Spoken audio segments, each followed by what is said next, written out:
RC Aventure, toujours à la pointe de la technologie, et oui, nous avançons vers de nouvelles galaxies. Et oui, dans, comment il s'appelle, Alpha du Centaure, on a perdu une exoplanète. C'est ballot quand même. On a perdu une exoplanète. Qu'est-ce qu'on en a fait? Si quelqu'un sait, ben, écrivez en commentaire qu'est-ce qu'on a fait, qu'est-ce qu'elle est devenue cette exoplanète quand même. Ça se met pas au fond d'une poche, ça se perd pas dans la machine à laver, c'est quand même un truc assez gros. Bon, sur ces belles paroles et intelligentes, on va changer un peu de thème en ce moment, parce que voilà, j'ai envie de changer de thème. Non, il y aura toujours du crawler, ne vous inquiétez pas. Mais pour l'instant, je suis un peu branché piste parce qu'aujourd'hui, je vais rouler sur la piste machin et je vais essayer de vous faire une belle vidéo. Je vous en prie. Mais voilà, c'était juste sur un nouveau projet. Je n'ai pas encore reçu les pièces, mais je viens vous en parler parce que c'est beaucoup plus compliqué que ce que je pensais. Pour ceux qui aimeraient bien s'y mettre, je pense qu'il y en a beaucoup qui s'y mettent et il y a énormément, ça change beaucoup, ça fait une balance énorme par rapport à beaucoup de choses. Donc, je vais avoir la Carten T410, donc elle est commandée, elle devrait arriver bientôt. C'est un châssis, en fait c'était soit j'optionne la Tamiya, soit je pars là-dessus, c'était mon ancienne vidéo. Et je me suis aperçu que du coup ça ne sert à rien d'optionner la Tamiya. Il y aura toujours plus ou moins ses défauts. Ça reste une voiture sympa. On va peut-être la changer en rallye. J'en sais rien, pour l'instant j'ai pas trop d'idées, ou je la garde comme ça, ce sera marrant, ou je la vends, j'en sais rien. Pour l'instant j'ai pas plus ou moins d'idées là-dessus. Mais où je pourrais la faire gagner, tiens, en tombola, tiens, ça pourrait être marrant ça. Ça sera un peu compliqué à organiser, mais il faut voir avec Mani, mais pourquoi pas. Pourquoi pas. Voilà. Donc ça c'est en plus elle a pas, elle a 6 mois quoi. Elle a pas de temps roulé que ça, enfin quasiment pas même. C'est pas ça, mais c'est que en fait là avec le Carten, ce que je veux c'est un peu peaufiner ce qui allait pas à la dernière compétition, revoir un peu tout ça mettre à plat. Alors pourquoi la Carten? Parce que la Carten c'est le châssis le moins cher et le plus performant qu'on trouve sur le marché actuellement. Je vous mettrai un lien si vous voulez dessous. Sinon, allez voir Breezer RC. Il en a monté une ou deux. Il en vend aussi. Alors, allez voir Breezer RC. Il vous fait des prix par ses partenaires et tout ça. Moi, je suis pas du tout ce genre de choses. Donc, allez voir lui. Je vais essayer de mettre un lien sous sa chaîne. Sinon, Breezer, tout de suite commenter. Les gens iront te voir. Alors la Cartel, l'avantage, oui, c'est comme on explique, c'est que c'est un châssis RTR. Il n'y a rien dedans, il n'y a pas de moteur, pas d'électronique, il n'y a pas de carrosserie, et du coup, ça coûte rien, quoi. Ça coûte 90 euros, je ne sais même pas. Et voilà, donc, et vous avez, par rapport à Tamiya, vous avez les amortisseurs hydrauliques, vous avez toute la transmission, le cardan central en métal, vous avez plein d'options que Tamiya vous fait acheter par après et qui vous reviennent à une blinde, quoi, puisque en fait, d'après ce qu'il dit, ça revient à peu près à 350 euros si on achète toutes les options pour Tamiya pour que ça marche. Voilà. Alors que la Carten vous revient carrément à moins de la moitié du prix. J'ai pris un concours brushless 4000 kV 60 ampères. Donc c'est tétrotonique ou je sais pas quoi, rubotronique ou machintronique. Bon, c'est pas. Voilà, je me suis renseigné avant, bon, ce sera ça. Après, je vais bien trouver un petit cerveau de 7-8 kg, ça devrait largement suffire pour une machine de 2 kg, même pas. Et voilà, maintenant je suis dans un choix de carrosserie. Parce qu'en fait, mon idée d'origine, c'est de prendre cette carreau, et cette carreau, c'est pas le carreau, c'est la voiture en elle-même qui a un manque de stabilité, ça, t'as bien quoi. Mais sur ligne droite. En ligne droite, j'ai un mal de chien à la tenir en ligne droite. Mais et surtout cette imprécision au niveau de la direction qui est très très gênante quand on veut. Voilà, c'est un peu brouillon l'histoire. Ça fait partie du fun Tamiya. Alors là, je détruis pas du tout, hein. Ils ont des super carrosseries très réalistes qui sont toutes validées par le constructeur. Ça, je ne viens pas dessus. Bon, voilà, à la dernière compétition, il manquait clairement un aileron, de l'appui, de la stabilité. Voilà. Alors je me renseigne petit à petit vis-à-vis de tout ça et je tombe dans un monde qui n'est pas du tout le mien, qui est complètement waouh. que les crawlers n'ont pas du tout, les scales n'ont rien à voir avec ça, parce que forcément, les données sont complètement différentes, on est d'accord, on est presque à l'opposé l'un de l'autre. Et ce que je voulais dire, c'est que je m'aperçois maintenant, je veux mettre une belle carrosserie là-dessus. Alors, est-ce que je fais comme Mani, je mets des carrosseries ancien style, mais c'est ce que je regarde actuellement.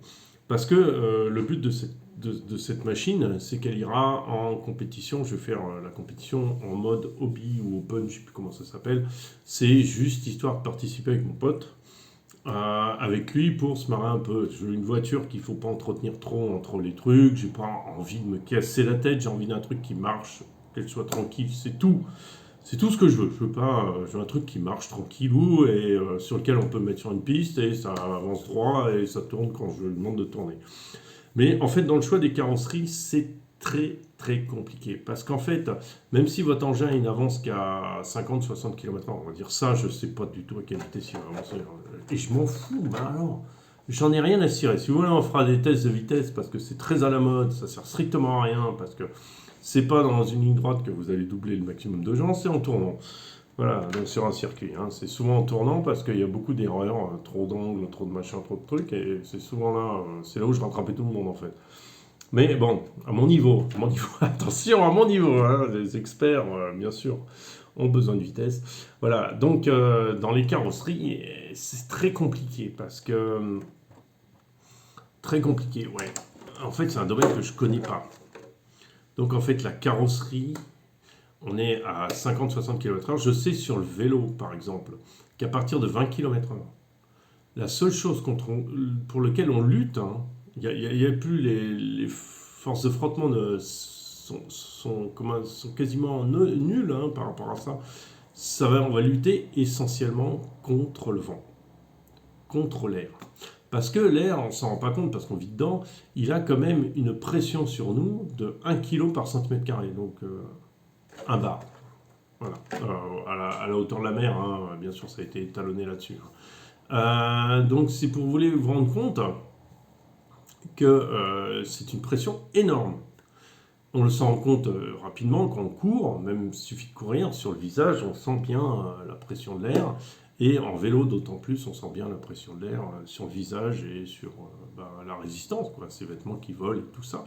Donc voilà, c'est des choses qui sont bien sûr ancrées et qui sont connues. Alors, du coup, sur ces petites voitures qui avancent quand même plus qu'à 20 km/h, puisqu'on est à hauteur de 50-60, on s'en fout, mais c'est ça.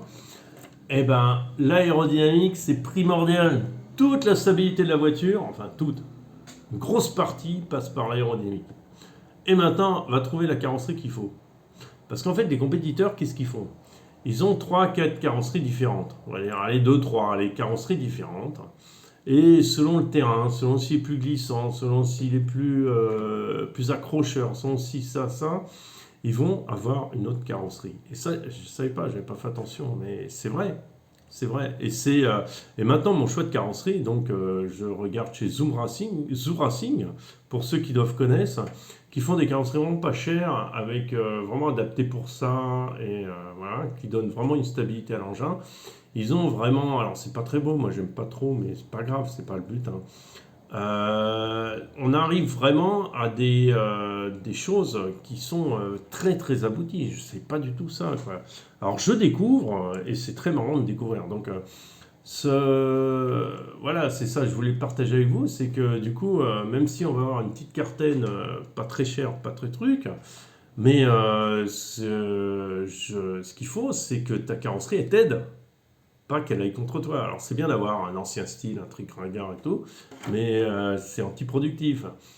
C'est joli sur l'étagère, quoi, si tu veux, mais si tu veux exposer ton véhicule sur l'étagère, c'est très classe. Mais on n'est pas du tout là. Mais par contre, si on veut une carrosserie efficace, généralement c'est assez moche, quoi. Mais bon, après, et chaque détail compte, c'est hallucinant, quoi. Les petits détails sur la carrosserie, les petites rainures et tout ça, tout compte, et c'est impressionnant. Et certaines carrosseries sont plus pour tel type de véhicule, pour les types machin, pour les types sport, les types compètes, machin, truc. Alors je suis très très surpris par rapport à ça. Mais bon, écoutez, c'est juste voilà, je voulais proposer, donc je suis parti plus ou moins, je suis parti voilà sur un truc. On verra bien ce que ça donne. Ce que je veux, c'est que me donner les meilleures chances possibles pour que ça marche, dans l'idée où je ne veux pas. Je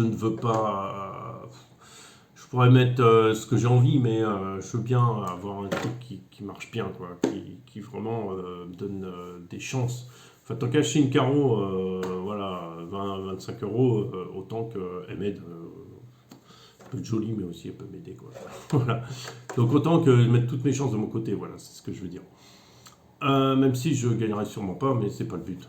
Voilà, sur ce, je voulais vous partager parce que même vous qui êtes courleuriste, cette discipline j'aime bien. Je trouve ça très marrant la piste. Je trouve ça funky, je trouve ça rigolo, je trouve que c'est autre chose. C'est un peu il y a toujours du dérapage, un peu du glissage et tout. Bon, en crawler on glisse aussi, hein, mais c'est carrément autre chose. Et justement, je voulais vous partager ça pour si un jour vous voulez vous y mettre, que c'est. Alors, je vais pas vous. Ma chaîne ne va pas se transformer en piste, hein, ça c'est hors de question, mais voilà, j'apporte quelque chose de nouveau et d'un peu plus complet. Sur ce, bonne journée à tous.